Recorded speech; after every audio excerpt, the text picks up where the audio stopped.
কুষ্টিয়া পৌর বিএনপির দ্বিবার্ষিক কাউন্সিল নির্বাচনে ভোট কারচুপি ও নানাবিধ অনিয়মের অভিযোগ তুলে জরুরি সাংবাদিক সম্মেলনের আয়োজন করা হয়েছে। বিস্তারিত থাকছে মঞ্জুরুল ইসলামের প্রতিবেদনে। রবিবার সকাল 11টায় কুষ্টিয়া শহরের এনএস রোড সংলগ্ন একটি রেস্টুরেন্টে এই সংবাদ সম্মেলন অনুষ্ঠিত হয়।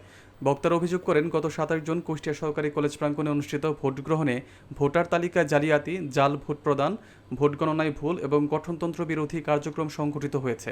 এতে নির্বাচনের ফলাফলকে প্রভাবিত করা হয়েছে বলে দাবি করেন তারা।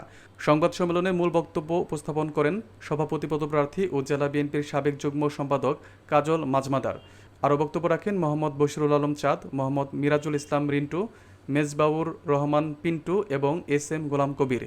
বক্তারা নির্বাচন বাতিল করে পুনরায় নিরপেক্ষ ভোট আয়োজন, অনিয়মে জড়িতদের বিরুদ্ধে সাংগঠনিক ব্যবস্থা গ্রহণ এবং সুষ্ঠু তদন্তের দাবি জানান।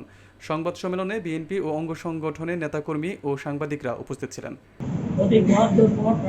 প্রত্যাহারের কোনো সুযোগ নেই নির্বাচনের ধারা অনুযায়ী, কিন্তু আমরা লক্ষ্য করেছি অনেক ভোটারকে অভিযোগ করতে শুনেছি যে তারা কোনো ভোট প্রদান করতে গেছেন এবং তাদের হাতে যখন ব্যালট পেপার প্রদান করা হয়েছে তখন তারা দেখতে পেয়েছেন যে সভাপতির পদে 6 জন নাম ও প্রতীক থাকলেও একজনের নাম ও প্রতীক উল্লেখ নেই। আমাদের জেলা বিএনপির যুগ্ম সাধারণ সম্পাদক, সভাপতি পদপ্রার্থী সব বিএনপির কাজল মাজমাদারকে পরিকল্পিতভাবে জালিয়াতির মাধ্যমে তাকে হারিয়ে তাদের মনোমতো প্রার্থীকে জয়যুক্ত করা হয়েছে। দলের দল এবং সাধারণ মানুষের কাছে আমরা দল ক্ষতিগ্রস্ত এবং সাধারণ মানুষ আমাদের থেকে আস্থা হারাচ্ছে।